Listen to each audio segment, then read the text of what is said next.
মন্তেশ্বরের 5টি পরিবারের ছট পুজো। ছট পুজো বিহারীদের অত্যন্ত বিশেষ একটি উৎসব। একে আস্থার মহোৎসবও বলা হয়। কার্তিক মাসের শুক্লপক্ষের চতুর্থী তিথিতে নাহায় খায় থেকে ছট পুজো শুরু হয় এবং সপ্তমী তিথিতে উষাকালীন অর্ঘ্যের সঙ্গে এই মহোৎসব সমাপ্তি ঘটে। এই তিথিতে নিয়ম মেনে ছটি মাইয়া ও সূর্যদেবের পুজো করা হয়ে থাকে। পূর্ব বর্ধমান জেলার মন্তেশ্বর ব্লকের মন্তেশ্বর গ্রামের সোমবার সন্ধ্যায় 5টি পরিবারের নিষ্ঠা সহকারে ছট পুজো শুরু করলে।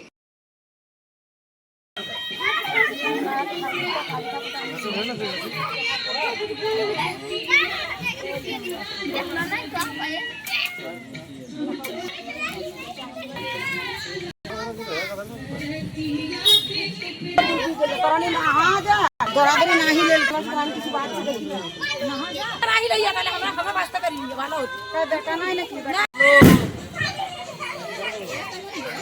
করতে হবে না তাহলে এইদিকে বাবু আমাদের নামবো বলুন তাই এইটা দেন না ধীরে সুস্থ নামো এ নামা সুস্থ নামা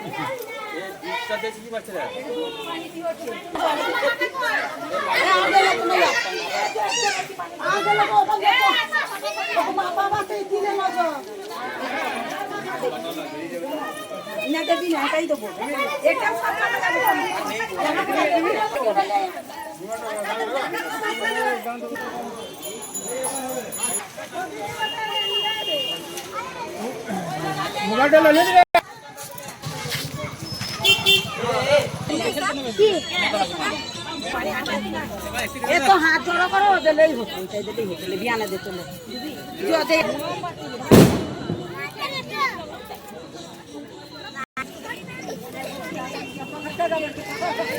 ए दीदी यार दूध गुलो लेके लगता बार दूध ले दी ना बियाने এইটা এ রাতে দেবো এটা লে কিছু হলো আজকে আমাদের ছট পুজো হচ্ছে। কোথায় এটা? মন্তেশ্বর। কত বছর ধরে করছেন? এটা আমাদের দাদুর আমল থেকে করে আসছি, তারপর বাবারা করে, তারপর আমরা করে আসছি। এই ছট পুজোর তাৎপর্যটা কি? এই ছট পুজোর তাৎপর্য হচ্ছে আমাদের ত্রেতা যুগ থেকে শ্রী রামচন্দ্র যখন রাবণকে বধ করেছিলেন, সেই তখন থেকে সীতামা 6 দিন ওই নিরামিষ খেয়ে ওই করেছিলেন, এই পুজোটা করেছিলেন, সূর্য দেবতাকে পুজো করেছিলেন।